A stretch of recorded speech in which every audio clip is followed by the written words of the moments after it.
السلام عليكم ورحمة الله وبركاته. أهلا ومرحبا بكم مشاهدي ومتابعي قناة العراق نيوز. أهلا ومرحبا بكم. اليوم هنقدم حلقة عن حاجة مهمة جدا في حياتنا وفي حياة ناس كتير طبعا، وهي الدين.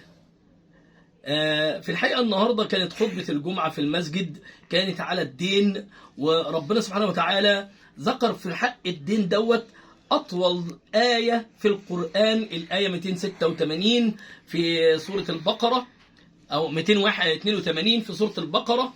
ذكرها ربنا سبحانه وتعالى: يا أيها الذين آمنوا إذا تداينتم بدين إلى أجل مسمى فاكتبوه فليكتب بينكم كاتب بالعدل. فطبعا الدين دوت يعني حاجه كبيره جدا على فكره. في ناس بتستهين بيها، بيبقى ليهم او عليهم دين لحد ما بيكتبوهوش او ما بيقولوش عليه. احنا عندنا في رحمه من رحمه ربنا سبحانه وتعالى ان تعودنا ان في صلاه الجنازات ان بيجي مثلا حد من اهل المتوفى ويقول مثلا: يا جماعه والله لو في دين مادي عند الشخص دوت او الست ديت او حاجه زي كده، فالدين ده احنا متوكلين بسداده.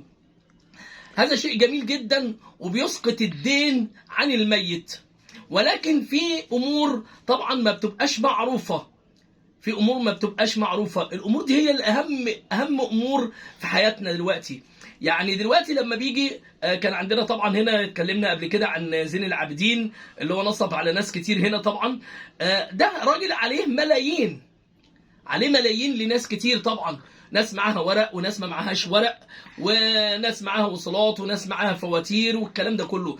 الراجل دوت لو حصل له امر ربنا سبحانه وتعالى، الراجل ده هيسدد الدين ازاي؟ او مين هيتولى سداد دينه بعد المواقف دي كلها كده وبعد اللي حصل ده كله؟ يعني كده طبعا هو يعني كده يعد في من الناس اللي مش هيرجعوا تاني. الشواهد بتقول كده. محلاته طبعا ايجار محدود كلها. اصحاب البيوت رفعوا قواضي اخلاء لعدم دفع الايجار. زوجته جت قعدت في الشقه شويه فتره وبعد كده خدت عزالها ومشيت. فاذا يعني هيرجع لمين تاني دلوقتي؟ طيب المهم بقى دلوقتي ان احنا عايزين نتكلم عليه اللي هو موضوع الدين. ربنا سبحانه وتعالى ذكر في سورة النساء في الآية 12 الآية 13: ولكم نصف ما تركتم، أعوذ بالله من الشيطان الرجيم، بسم الله الرحمن الرحيم: ولكم نصف ما ترك أزواجكم إن لم يكن لهن ولد، فإن كان لهن ولد فلكم الربع مما تركنا من بعد وصية يوصين بها أو دين. يعني ربنا سبحانه وتعالى أوقف الميراث بالدين. يعني لو واحد عليه دين يبقى اذا الورثه بتوعه ما يرثوش الا لما يدفعوا الدين. طب دلوقتي لو واحد مثلا في حاله زي حاله زين دوت طبعا اللي احنا يعني عارفينه ولامسين الامور طبعا كلنا والكلام ده كله، لو واحد زي ده هو عليه دين ملايين، يسدد ازاي الراجل دوت دلوقتي؟ او مين هيسدد عنه الملايين دي كلها كده؟ يبقى اذا الراجل ده هيفضل معلق وهيحاسب وهيجي القصاص قدام ربنا سبحانه وتعالى لكل من له حق عنده. ماشي؟ فهنا يعني احنا مش عارفين يعني الناس ليه بتعمل كده. يعني ده ربنا سبحانه وتعالى يعني ايه؟ لما بيجي واحد كلنا بنستدان وانا منكم بستدان من ناس او حاجه زي كده، ولكن لما بيكون في النيه ان الواحد يسدد، ربنا سبحانه وتعالى بيوفقه للسداد.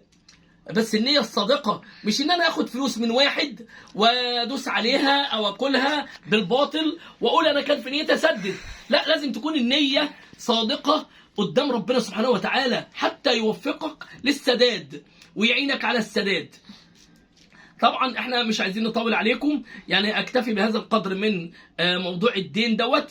واحنا بنتواصل مع الناس، وباذن الله رقم التليفون موجود على الشاشه، رقم الواتس موجود على الشاشه للتواصل، وقناه العراق نيوز بتبقى على استعداد انها تتواصل مع اي حد سواء في موضوع شخصي او موضوع عام، ونتواصل ونوصل صوتكم لمستويات اعلى او حاجه زي كده. واحنا بنشكركم على حسن الاستماع، وشكرا لحضراتكم، والسلام عليكم ورحمه الله وبركاته.